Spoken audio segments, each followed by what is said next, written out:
4 октябрда кыргызстандыктар жогорку кеңешке талапкер депутаттарды шайлайт. Парламенттеги орун үчүн 16 партия ат салышат.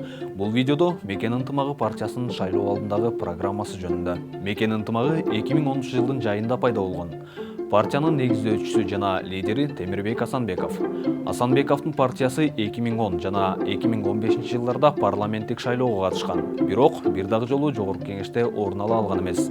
Эки жолу тең партия 2%га жетпеген добуш алып, белгиленген пайыздык босогодон өтө албай калган. Баса, Асанбеков өзү да 2011 жылы президенттик кызматка талапкерлигин коюп, 4-орунду алган. Партияда шайлоолорго катышуу боюнча тажрыйбасы бар болгонуна карабастан, Мекен ынтымагынын талапкерлер тизмесинде белгилүү саясатчылар же учурдагы депутаттар жок.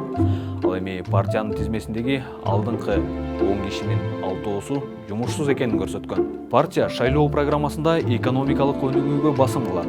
Мекен ынтымагы саясий туруктуулук бул экономикалык өсүштүн негизи.